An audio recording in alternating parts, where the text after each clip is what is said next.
Assalamualaikum warahmatullahi wabarakatuh. Alhamdulillah wassalatu wassalamu ala Rasulillah.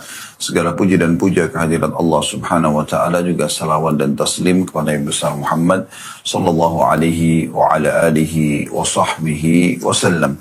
Saudaraku siman, seperti biasa di hari Kamis siang hari pukul 13.00 waktu Indonesia Barat kita melanjutkan bedah buku kita Kuni Zaujatan Najihah. Jadilah istri yang sukses, dan terjemahan oleh penerbit adalah Menuju Rumah Tangga yang Bahagia.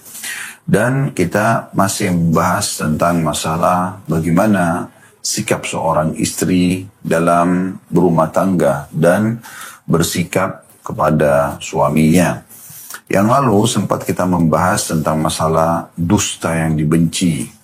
Saya ingatkan kembali, kata penulis adalah, misalnya istri menyebutkan sesuatu yang berbeda dengan kenyataannya, atau menyembunyikan sesuatu yang mungkin bisa berpengaruh dalam memahami satu persoalan.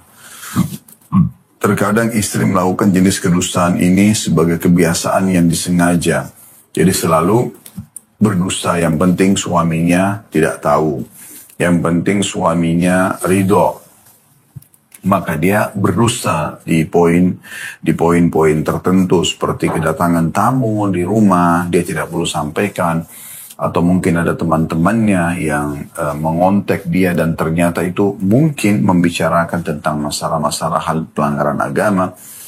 Dan akhirnya suaminya tidak tahu apa-apa. Dan ini di saat seperti itu suami lepas dari tanggung jawab di hadapan Allah hari kiamat, tapi si istri akan bertanggung jawab di sini. Lalu beliau mengatakan, maka kami mengingatkan bahwa dusta yang dilakukan ini akan mengantarnya ke neraka. Dan itulah seburuk-buruk tempat kembali. Sebab dusta jenis ini adalah dusta yang tidak diperbolehkan. Ya, kita sudah bahas pada bab-bab sebelumnya, kalau dusta yang dibolehkan adalah memuji, pujian. Ya, memuji untuk menyenangkan hati pasangan, menunjukkan kepuasan, itu mungkin.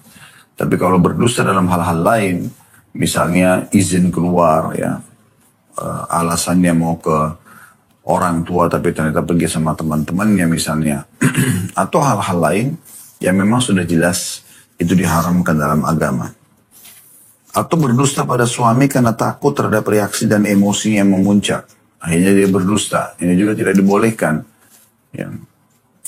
Istri harus tahu bahwa menyembunyikan kenyataan adalah sesuatu yang mustahil. Peribahasa mengatakan dusta itu tidak memiliki kaki.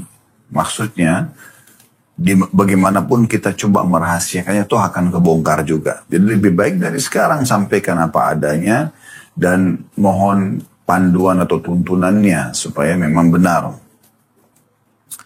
Karena itu biasakanlah dirimu untuk berterus terang dan berdoalah kepada Allah agar urusanmu berlalu dengan baik. Jangan lupa memohon pertolongan kepada Allah. Jadi itu yang paling baik dalam melalui satu proses permasalahan.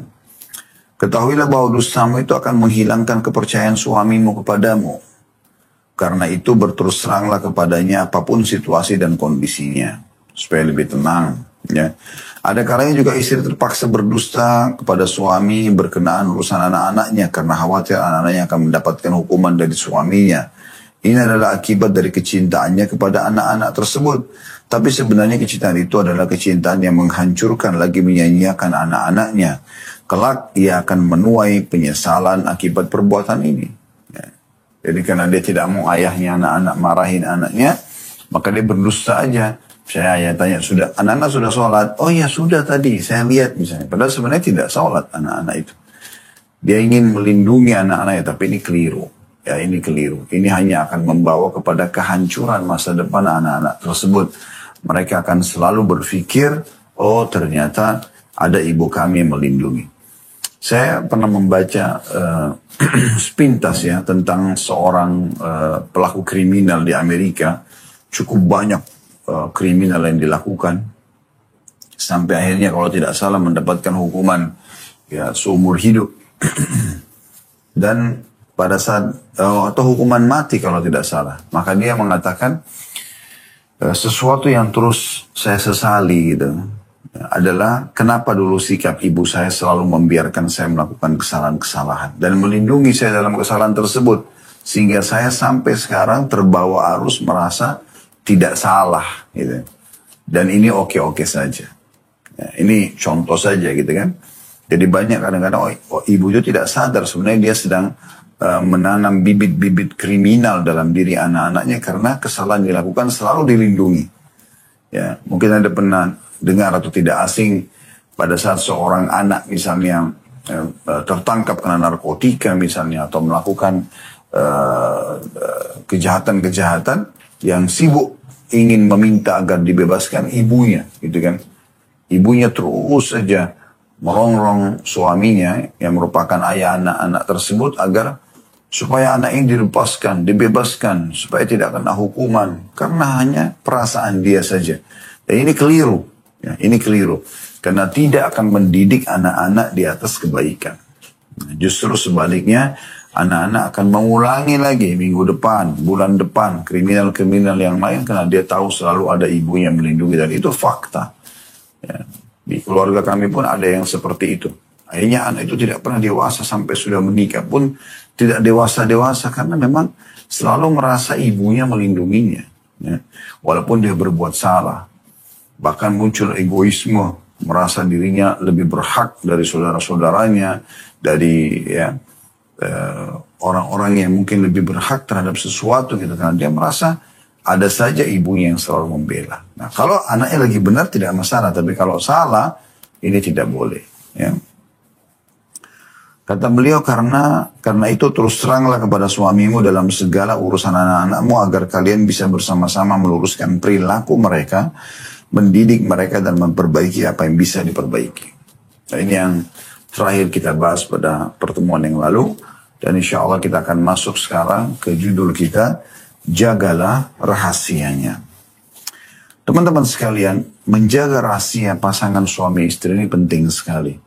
Ini sangat penting dan ini bagian daripada yang ditekankan dalam syariat Allah Subhanahu wa taala. Jadi tidak boleh justru kita menceritakan aib-aib, bukan cuma aib.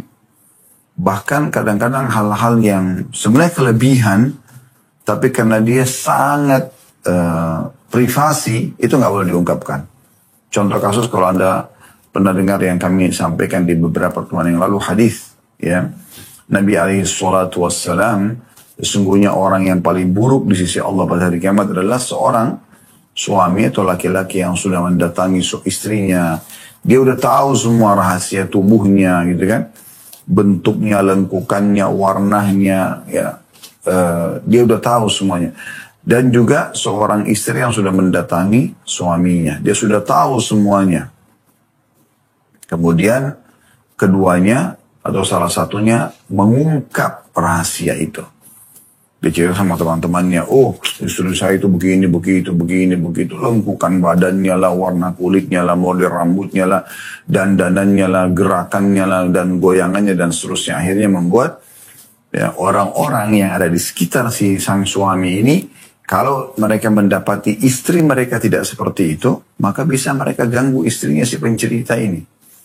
Ya begitu juga sebaliknya seorang istri yang sibuk menceritakan tentang kehebatan tanda kutip di sini suaminya dalam biologis di atas ranjang, maka bermesraan dengan dia, maka akhirnya membuat orang-orang yang ibu-ibu atau akhwat yang ada di depannya yang tidak mendapatkan perilaku yang sama dari suami mereka, maka mereka akan kecewa dengan suaminya, bahkan bisa saja berpikir untuk berhubungan dengan suami si pencerita tadi ini dan bisa berbahaya. Artinya bisa dia dengan status dia sebagai seorang istri tetap dia lakukan menawarkan diri dan segala macam karena merasa membayangkan kehebatan yang diceritakan oleh temannya tadi.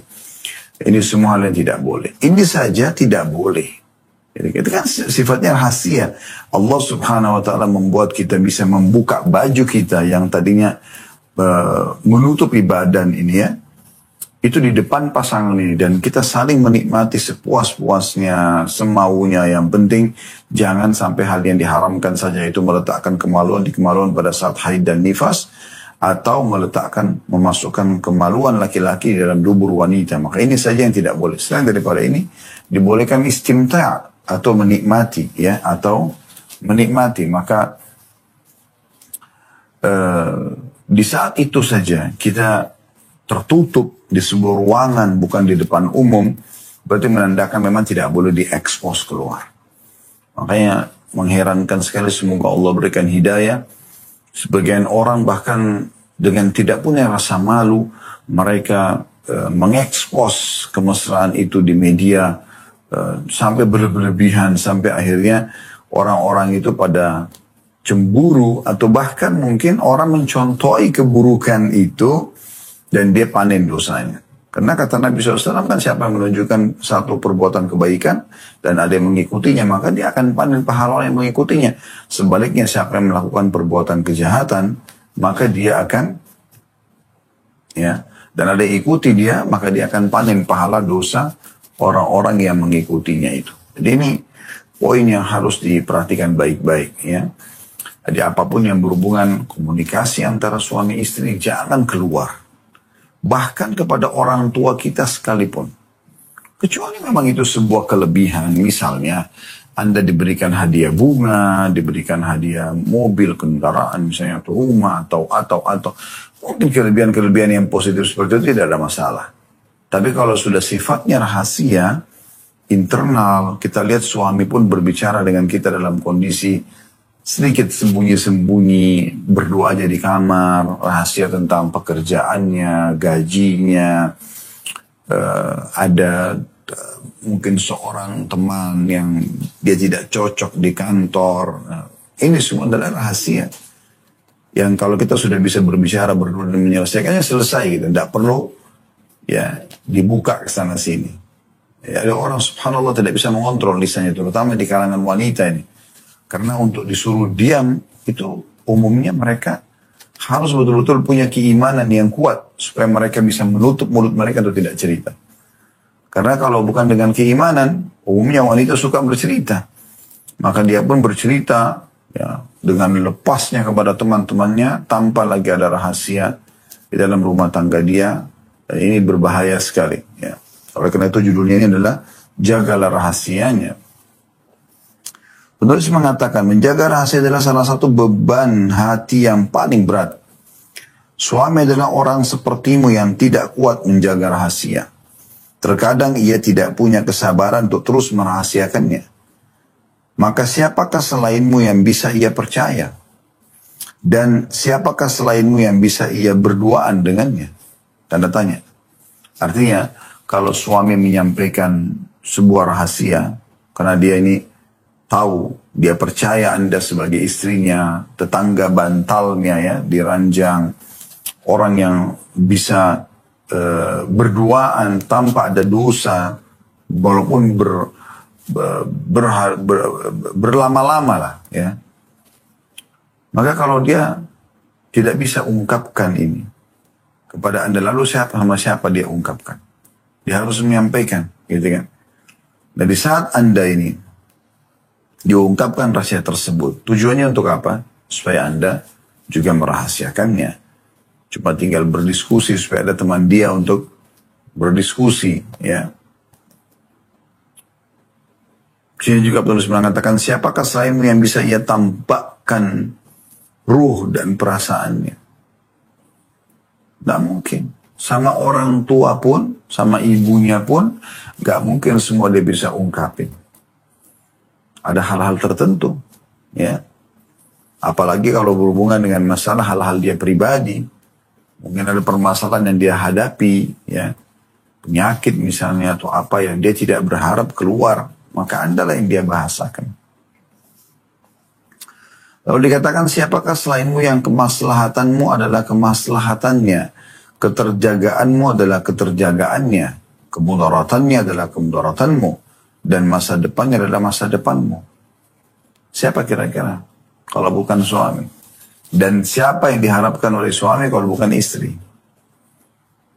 Ini kedua ini betul-betul partner hidup yang luar biasa, yang harus semuanya ya saling terbuka, semuanya saling memenuhi, semuanya saling menyempurnakan, saling menopang dan seterusnya.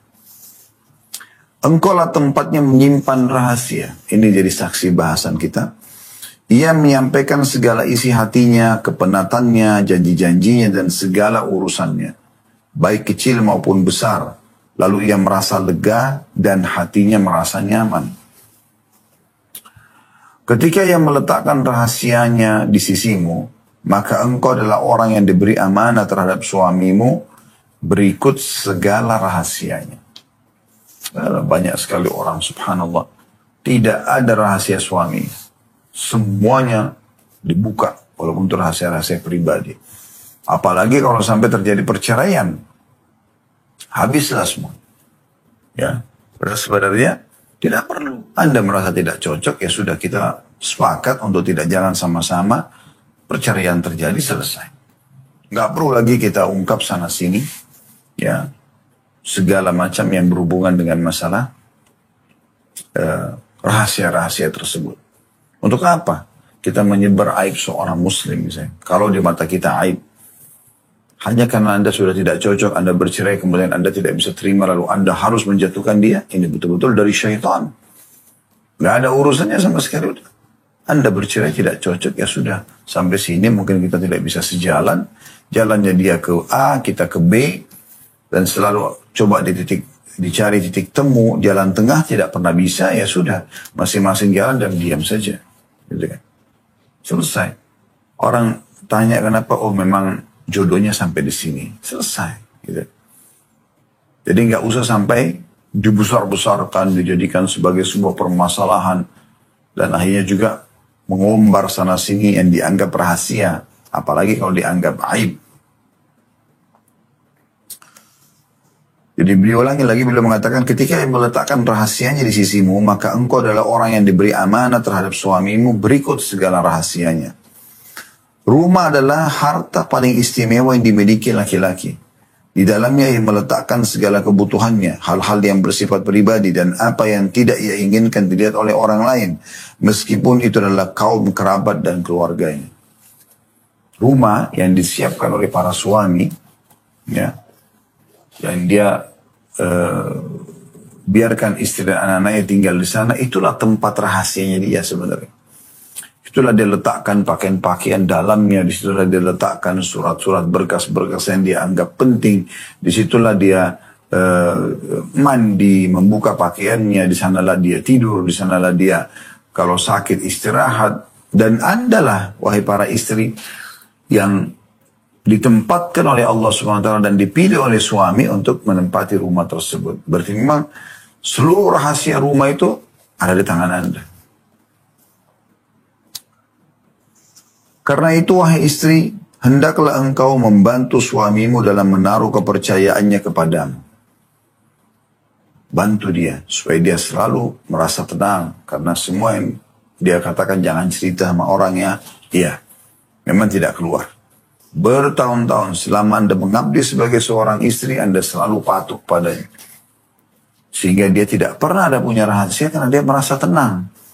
Anda seperti seorang sekretaris pribadi yang luar biasa, yang menghilangkan kepenatan pada saat dia penat, ya, menghilangkan capeknya pada saat dia capek, kemudian menghiburnya pada saat dia sedang sedih, bercengkrama, memuaskan kebutuhan-kebutuhan pasangan suami istri, makan sama-sama, istirahat sama-sama, semuanya. Allah suruh kita menikmati itu. Bukan justru kita tanda kutip menjadi musuh bagi pasangan. Ada sebagian orang subhanallah menikah hanya tahu memata-matai suaminya atau istrinya ngapain. Ini betul-betul dia tidak menikmati hidup. Karena semua detik hidupnya diikuti dengan ketakutan-ketakutan. Kekhawatiran-kekhawatiran. Kecurigaan-kecurigaan. Selalu saja yang ada pasti curiga. Curiga ini membawa kepada apa? Cemberutnya wajah, kasarnya sikap, kasarnya tutur kata, semua akan begitu. Tapi kepercayaan akan membuat apa? Ketenangan jiwa. Ya. Apa yang Allah subhanahu wa ta'ala tutupi, kita tidak tahu, gak usah diungkit-ungkit. Gak perlu kita tahu. Kalau Allah buka depan mata kita dan itu kebaikan kita dukung, kalau itu keburukan maka kita ingatkan. Dan jangan selalu ambil jalan pintas. Karena curiga, ingin mencari tahu, gunakan segala macam cara, pasang kamera, pasang ini, pasang itu, segala macam hal yang sebenarnya tidak membuat ketenangan dalam hidup. Allah subhanahu wa ta'ala mengawasi kita semuanya. mengawasi sang istri pada saat lagi di rumah, mengawasi sang suami pada saat di luar rumah. Ada pengawasnya, ada malaikat yang Allah amanahkan yang selalu mencatat. Dan yang menghukum pada saat terjadi pelanggaran adalah Tuhan Allah Subhanahu wa Ta'ala. Bukan kita nggak perlu repot-repot habisin waktu untuk itu. Jalankan tugas, sederhanakan sesuai dengan apa yang Allah perintahkan saja. Termasuk menjaga rahasia ialah engkau tidak mencari-cari rahasia suamimu. Ya, tadi saya bilang, sengaja dia nyari-nyari terus, ya, ngorek-ngorek terus. Ini suami saya benar gak sih? Beda begitu. Kenapa harus sekarang? Kenapa nggak sebelum nikah? Setelah nikah sudah kepercayaan full kita berikan kepada pasangan kita. Ya. Pada saat pasangan melihat respon itu, dia pun akan pasti mempercayai kita. Ya. Saya ada acara di sini, baik. Semoga Allah mudahkan. Kira-kira jam berapa akan balik jam sekian? Apa yang butuh saya siapkan? Jadi percaya. Ingat, ada Allah Subhanahu wa Ta'ala yang mengawasi dia kalau dia berbohong. Tapi kalau Anda sudah mulai, mungkin betul dia ada pertemuan, mungkin dia betul ada acara. Tapi karena Anda sudah memulai dengan su'udzon, sangka buruk, ya, kecurigaan, akhirnya kacau semuanya. Dia sementara pergi meeting, dia sementara pergi pengajian, dia sementara pergi mana, Anda ikut dihantui dengan, tanda kutip di sini, ya, dihantui dengan kecurigaan dan akhirnya tidak tenang. Makan tidak tenang, tidur tidak tenang, marah-marah sama anak-anak. Oh, banyak sekali efeknya. Permainan syaitan semua. Saya butuh dikuatkan ini dengan tauhid yang benar. Pengesaan terhadap Allah Subhanahu wa Ta'ala. Yakin kalau Allah Subhanahu wa Ta'ala itu adalah Tuhan suami kita dan Tuhan istri kita. Tuhannya mengawasi dia.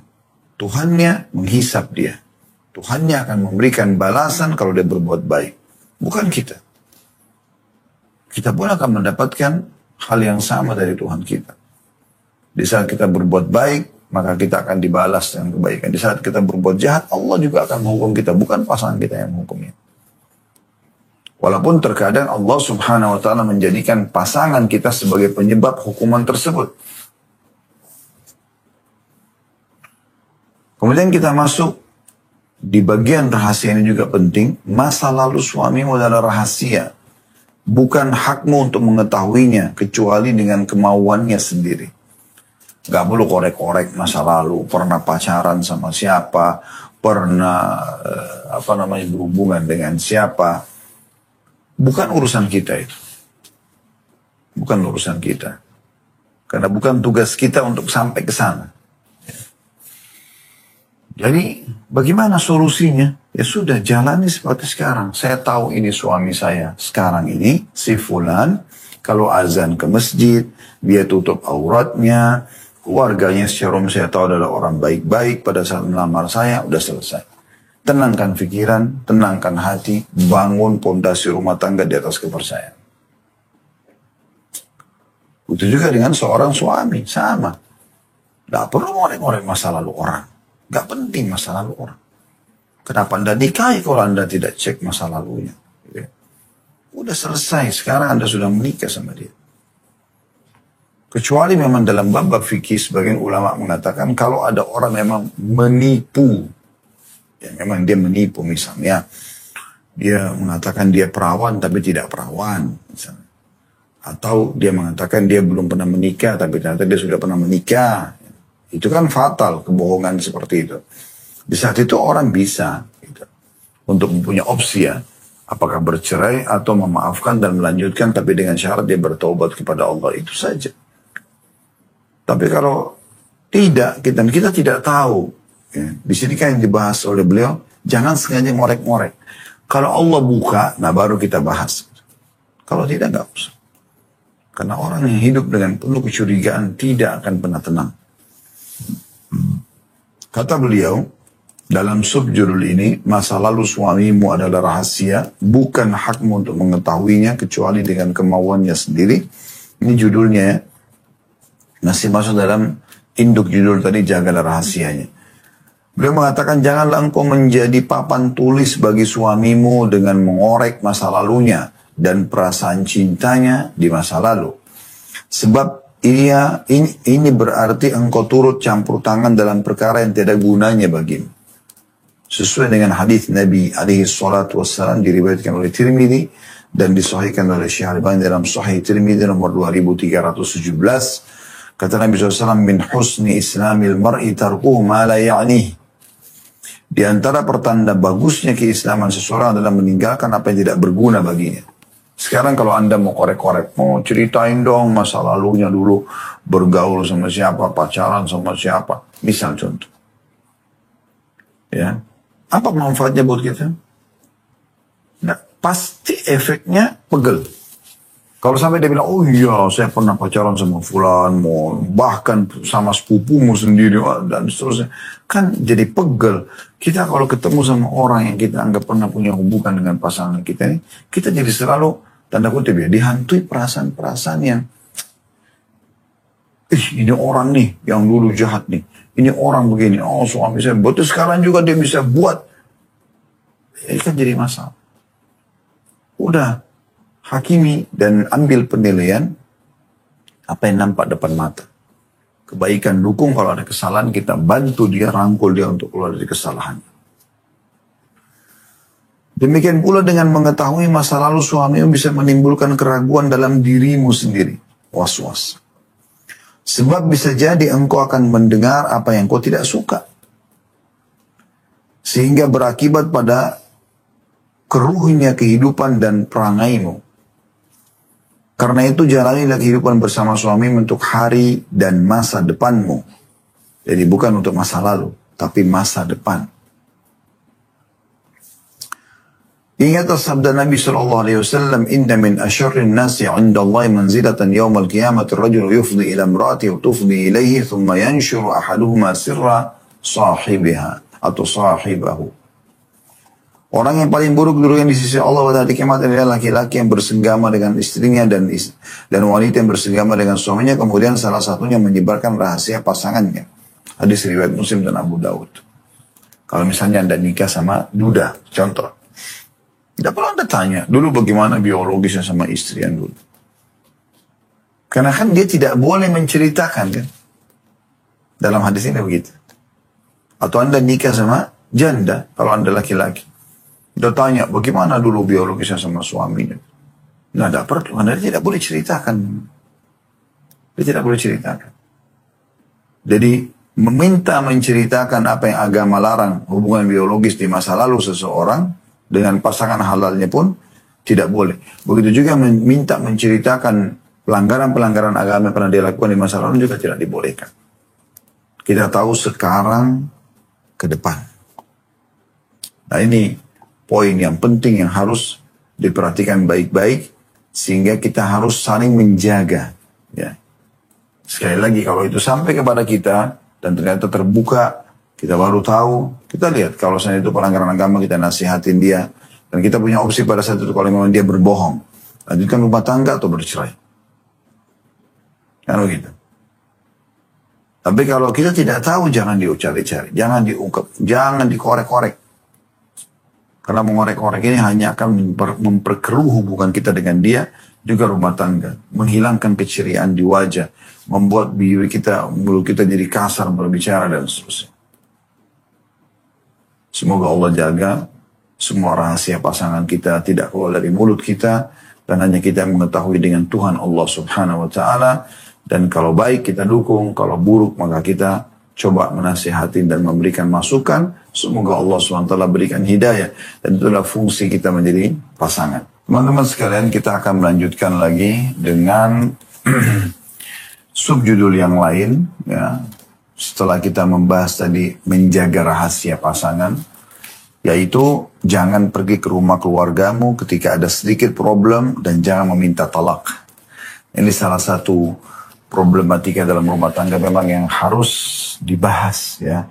Dan harus dipikirkan baik-baik teman-teman sekalian karena ini bukan perkara yang biasa. Walaupun biasa di sebagian orang ya. Jadi gini teman-teman sekalian. Kalau ada masalah. kita harus bisa mengukur besar kecilnya masalah itu. Tentu tolak ukurnya dalam pandangan agama kita. Kalau dia pelanggaran agama, dalam pelanggaran agama juga itu ada namanya pelanggaran dosa besar, ada pelanggaran dosa kecil. Ya. Ini beda dalam menghakiminya. Dosa besar maka dituntut untuk taubat nasuha. Dosa kecil itu dibersihkan dengan banyak amal-amal soleh yang lain. Ya. Ini tolak ukurnya. Bukan hanya sekedar penilaian kita pribadi, penilaian suku, ya, kebiasaan masyarakat, bukan. Tapi bagaimana agama melihat itu. Jadi selama pasangan kita tidak melanggar agama, tidak ada pelanggaran dalam pandangan kita. Selama dia melanggar agama, maka kita lihat apakah pelanggarannya itu ya, kepada hal yang besar, dosa besar atau dosa kecil.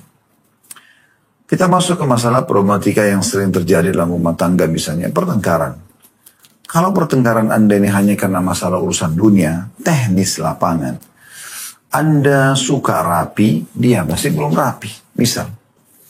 Dan Anda masih dalam proses untuk memberikan masukan-masukan dan contoh, maka tidak perlu minta cerai, tidak perlu meninggalkan rumah. Tidak perlu terlalu dibesar-besarkan permasalahan ini, tapi coba diskusikan baik-baik. Sambil ingat, tadi sudah diingatkan oleh beliau, jangan lupa berdoa kepada Allah Subhanahu wa Ta'ala. Minta kepada Allah agar Allah memberikan petunjuk kepada pasangan kita dalam hal ini. Kalau itu adalah pelanggaran agama, bukan urusan teknis ya. Misalnya hak Anda tidak diberikan nafkah, misalnya. Ya. Kayak ini. Atau satu sisi hak yang tidak diberikan, atau sisi lain dia melanggar ya, apa yang Allah Subhanahu wa Ta'ala larang, dia memang lakukan, misalnya memukul, tapi yang pukulan yang melanggar agama ya, sampai membuat anggota tubuh ada yang cacat dan segala macam gitu kan. Atau memang selalu menghina-hina, yang hina-hinaan ini memang terlalu berlebihan. Ya, dalam arti kata bukan hanya sekedar bercanda, bukan karena mengatakan misalnya istrinya pendek dia mengatakan pendek misalnya, bukan itu kan ejekan, tapi tidak boleh juga ya. Tapi memang dia mengolok-olok dengan hinaan dengan segala macam, nah itu berbeda. Nah di saat-saat ini kita sudah coba komunikasikan dan tidak bisa, di sini kita bisa istikharahkan kepada Allah SWT, minta petunjuk. Yang paling pertama, bangun komunikasimu dengan Tuhanmu, hai saudariku. Bangun komunikasimu dengan Tuhanmu, wahai saudaraku. Anda sebagai istri dan Anda sebagai suami. Coba bangun komunikasi sehat dengan Allah Subhanahu wa Ta'ala. Terutama di sepertiga malam. Di sholat malam itu luar biasa. Waktu-waktu mustajab doa. Apa saja Anda bisa dapatkan. Dalam sebuah riwayat yang sahih diriwayatkan oleh Al-Mundhir dalam kitab Targhib wa Tarhibnya, dan disahihkan oleh para ulama hadis, Allah Subhanahu wa Ta'ala kagum, dari riwayat lain tersenyum dengan orang yang bangun di malam hari meninggalkan ranjangnya, ya, meninggalkan pasangannya yang cantik, ranjangnya yang empuk, ya, dia juga melawan rasa kantuknya. Kemudian dia bangun sholat. Maka Allah berfirman kepada para malaikatnya. Walaupun Allah sudah tahu sebenarnya. Tapi Allah bertanya kepada para malaikatnya. Supaya malaikatnya faham. Ya, bahwasanya Allah Subhanahu wa Ta'ala ingin membalas hambanya ini karena perbuatan yang luar biasa ini. Kenapa hambaku ini? Lihatlah hambaku ini. Dia bangun meninggalkan tempat tidurnya yang empuk. Dia meninggalkan pasangannya yang sempurna. Kalau mau dia bisa tidur gitu, tapi dia datang untuk ya beribadah kepadaku. Apa yang mereka inginkan? Maka kata para malaikat, mereka berharapkan rahmat-Mu ya Allah, dan mereka takut akan azab-Mu. Maka Allah pun mengatakan, aku akan memberikan rahmat-Ku. Rahmat Allah luas. Apa saja kita minta Allah berikan dari kebaikan-kebaikan itu rahmat, rezeki, kebutuhan segala macam itu rahmat. Dan juga aku akan amankan dia dari siksaku. Tidak akan ada hukuman. Maka kalau permasalahan yang sedang kita hadapi dengan pasangan ini karena dosa kita, Allah bisa maafkan. Ya. dengan sholat malam dan berdoa dan mohon ampun kepadanya. Dan kalau perbuatan yang misalnya yang dilakukan ini adalah perbuatan-perbuatan yang baik, butuh rahmat, ya, maka Allah SWT juga akan berikan rahmatnya. Allah akan penuhi kebutuhan. Nah ini poin penting. Nah, jangan setiap ada masalah teman-teman selalu melibatkan orang ketiga. Baik itu orang tua sendiri, apalagi orang-orang lain dari teman-teman. Sering membahasakan, pulangkan saya saja ke orang tua saya. Pulangkan saya ke rumah. Saya tidak cocok lagi. Saya mau tinggal sama orang tua saya saja. Demo tanda kutip dengan sengaja nginap di rumah orang tuanya berhari-hari, diajak oleh suami pulang tidak pernah mau, dan seterusnya. Ini semua tidak dibolehkan. Sekali Anda sudah menerima suami Anda sebagai pemimpin Anda, maka di saat itu Anda wajib memahami seperti hukumnya kalau imam lagi sholat tidak boleh kita langgar. Wajib dipatuhi. Semua pemimpin. Seperti hukumnya Amir Safar.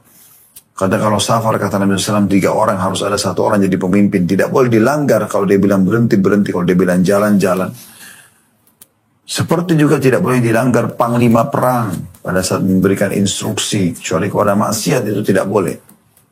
Seperti juga hukumnya tidak bolehnya melanggar pemimpin negara di saat memang dia tidak memerintahkan pada maksiat. Begitu juga dengan suami. Begitu juga dengan suami.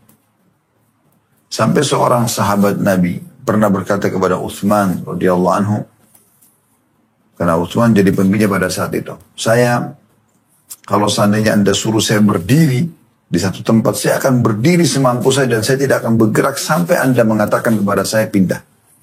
Karena perlunya patuh kepada pemimpin. Coba bayangkan. Ya. Dan kalau Anda, hai Utsman, mengikatku di atas seekor unta, kemudian Anda ya membiarkan aku seperti itu, aku akan tetap membiarkan diriku, aku tidak akan berontak sampai Anda sendiri yang melepaskanku. Karena wajibnya patuh sama pemimpin. Coba bayangkan. Nah, suami itu pemimpin. Bagaimana bisa Anda demo meninggalkan pemimpin Anda yang Allah gantungkan surga Anda pada dia, kepada orang tua Anda, kepada kerabat Anda, apalagi kepada teman-teman curhatnya. Apalagi pergi ke tempat-tempat yang tidak benar, ya, karaoke, diskotik, segala macam, kumpul-kumpul sama teman-teman yang merokok, yang segala macam, mabuk-mabukan, itu sama sekali nggak benar. Ya. Saya akan bacakan kata beliau di sini, jangan pergi ke rumah keluargamu ketika ada sedikit masalah, dan jangan pernah minta tolak, jangan buru-buru. Ya. Kata beliau dari judul ini di bawahnya, ada kalanya hal ini terjadi pada suami. Ia membawa istrinya ke keluarganya ketika ia marah karena persoalan yang sepele. Sebagian istri karena kecerdasan akalnya merahasiakan bahwa ia datang karena terjadi suatu problem antara dirinya dengan suaminya. Ia memberi kesan kepada mereka bahwa ia hanya sekedar berkunjung. Sementara suami menjerumuskan istrinya dalam kesulitan. Ada kalanya juga hal ini terjadi pada istri. Ya. Ketika menghadapi problem yang remeh, ia minta pergi ke rumah keluarganya. Dan ketika itulah permasalahan menjadi runyam. Tanah bertambah basah ketika istri selalu meminta tolak dalam segala problem. Kata-kata ini menjadi tanda tanya dalam hati suami dan akibatnya sangat buruk. Sebab ketika ia merasa bahwa engkau tidak menyukai dan tidak mantap bersamanya, jika engkau ingin keluar jauh dari rumah untuk mencari ketenangan, masuklah ke dalam kamarmu dan bersuaralah dengan dirimu sendiri. Selain itu jangan berkata-kata hingga engkau merasa tenang, ya, dan sadar dengan apa yang engkau akan ucapkan. Apa yang beliau sampaikan begini, ada 2 poin sebenarnya dalam subjudul ini. Ya. Jangan seorang suami setiap menghadapi masalah, lalu dia langsung membawa istrinya ketemu sama orang tuanya, ketemu sama mertuanya, libatkan saudaranya, iparnya, ini semua tidak benar. Sampai dia sendiri memang memecahkan masalah. Dan Allah mengatakan dalam Al-Quran, kalau betul-betul sudah tidak ada titik temu, baru faba'athu hakaman min ahlihi wa hakaman min ahliha. Baru diutus satu orang, ya, penengah, hakim dari keluarga si laki-laki dan keluarga si perempuan. Iyurida islahan yuwaffiqillahu bainahuma. Kata Allah, kalau mereka berdua mau jadi baik, mau memperbaiki hubungan, Allah akan pasti berikan taufiknya. Jadi itu terakhir. Bukan setiap ada masalah langsung. Itu juga dengan istri. Sedikit-sedikit pulangkan saya ke rumah orang tua saya. Libatkan saudaranya, libatkan saudarinya, libatkan tantenya, libatkan pamannya. Sehingga jadi runyam permasalahan. Padahal sebenarnya permasalahan itu masih bisa didiskusikan. Subhanallah, tidak ada teman-teman permasalahan yang dibicarakan dengan baik-baik kecuali akan selesai. Bukankah Nabi SAW mengatakan, Ma nazala linu fisyan illa zana? Tidak ada sesuatu yang diselimuti dengan kelemah lembutan kecuali pasti akan menghiasinya. Oma nuzi'a min syai'in illa syana. Dan tidak ada yang ditarik darinya sesuatu kelembutan darinya kecuali akan merusaknya. Jelas kok ya panduan agama dalam masalah seperti ini. Coba duduk, coba bicara dengan santun, dengan ramah, dengan baik. Sebelum Anda menyampaikan permasalahan dalam rumah tangga yang juga pasti akan selalu ada, ya, karena kita berinteraksi dengan manusia, ada suka dukanya, ada godaan-godaan, ya. Maka berdoa kepada Allah SWT. Semoga apa yang Anda mau bicarakan dengan pasangan ini bisa dimudahkan oleh Allah SWT. Setelah itu Anda coba ikhlas niat. Niatnya kalau itu kesalahan Anda nasihatin dengan ikhlas. Kalau itu sesuatu yang butuh cross check, tabayun, Anda juga tanyakan dengan cara baik-baik. Dan apapun respon, Anda percaya. Respon Anda percaya. Bilang aja, saya berpegang pada ini ya. Saya tidak mau dengar lagi orang lain. Dan saya lebih suka kalau terbuka, transparan. Bahasakan apa adanya. Karena memang teman-teman menyakitkan bagi pasangan ya. Kalau kita berbohong nih, terus kemudian nanti ketahuan ya setelah itu. Wajar, dia merasa kayak ditipu gitu. Kenapa nggak dari awal kita membahasakan? Ketakutan-ketakutan yang muncul biasanya memang dari syaitan gitu kan. Tentu ada hal-hal yang mungkin misal, bukan berbohong, Anda tidak menyampaikannya karena Anda berpikir memang tidak perlu disampaikan sama suami atau sama istri. Misal contoh, saudara Anda, saudari Anda menyampaikan sebuah cerita tentang keluarga Anda jauh pada saat lagi telepon-teleponan. Tidak ada manfaatnya untuk disampaikan kepada suami, tidak ada maslahatnya. Tidak perlu juga diskusi karena Anda cuma sekedar mendengarkan informasi ya sudah. Nggak perlu gitu. Ya. Tapi di saat masalah-masalah itu penting, maka bahasakan baik-baik. Kemudian yang kedua, ini yang pertama tadi ya, tentang masalah bagaimana jangan mudah ya untuk selalu melibatkan orang ketiga.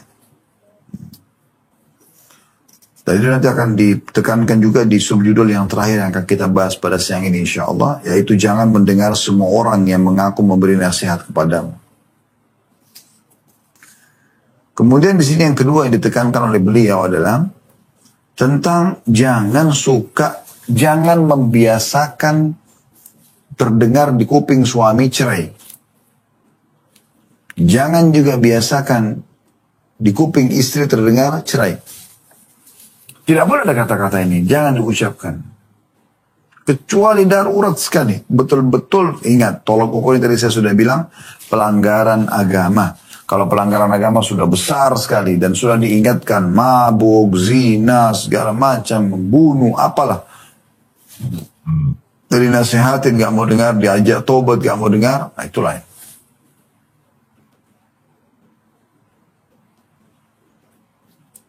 Baru kita bisa bilang, sepertinya tidak bisa nih. Perceraian harus terjadi. Karena sudah tidak memungkinkan. Tapi kalau selain daripada pelanggaran agama, maka nggak perlu minta cerai untuk apa? Masih ingat hadis Nabi SAW tentang wanita yang kata beliau, wanita manapun yang meminta cerai tanpa udzur syar'i, tanpa ada alasan agama tolak ukurnya, maka haram baginya mencium bau surga. Kan begitu. Tentu umumnya teman-teman sekalian kalau laki-laki itu jarang sekali mau sering mengucapkan kalimat cerai. Karena suami itu kalau sudah, atau laki-laki sudah memilih seorang istri sebagai istrinya, umumnya pasti dia akan mempertahankan. Kecuali ada hal-hal yang betul-betul menyakitkan sekali buat dia dan dia sudah ditipu misalnya, dibohongin segala macam, itu mungkin. Tapi kalau enggak, dia pasti akan pertahankan. Makanya Allah SWT letakkan kalimat talak itu di lisannya suami. Karena suami itu umumnya laki-laki tidak mudah mengatakan saya ceraikan kamu. Allah tidak berikan kalimat ini di istri. Istri harus mengajukan khulu, menarik hak ya, kekuasaan suami melalui hakim. Itu baru bisa jatuh talak. Karena kalau talak di tangan istri, maka kecewa sedikit dia akan ceraikan suaminya. Mungkin satu hari dia bisa 5-6 kali menceraikan suaminya. Tapi kalau laki-laki tidak seperti itu. Makanya lebih fokus ini dikatakan, jangan biasakan dengarkan di kuping suami, cerai. Apalagi tadi hadis ada ancaman tidak akan mencium bau surga. Maka hati-hati wahai muslim. Kita waktu mengabdi dengan suami, waktu semasa hidup saja di dunia. Ya. Kemudian yang terakhir teman-teman, subjudul yang kita bahas pada kesempatan ini adalah jangan mendengarkan semua orang yang mengaku memberi nasihat kepadamu. Jangan mendengar semua nasihat dikatakan kepadamu dari orang-orang yang ada di sekitarmu. Sebab tiap-tiap orang memiliki cara pemuasan dan interaksi yang berbeda dengan yang lainnya. Karena itu, jadilah engkau sebagai orang yang bijak dalam menerima nasihat dan jangan mendengarkan semua yang dikatakan kepadamu. Sebab jika tidak, engkau akan menjadi orang yang berubah-ubah dan tidak memiliki pendirian. Nah, jadi, orang memberikan masukan, jangan semua diterima. Di saat Anda memang butuh masukan tersebut, Anda lihat orang ini bijaksana, Anda tanya kepada dia, oke. Tapi jangan semua orang kita dengarkan. Bayangkan teman-teman kalau kita nggak punya pendirian. Semua orang, masukan orang kita terima. Contoh misalnya, kita cat rumah kita warna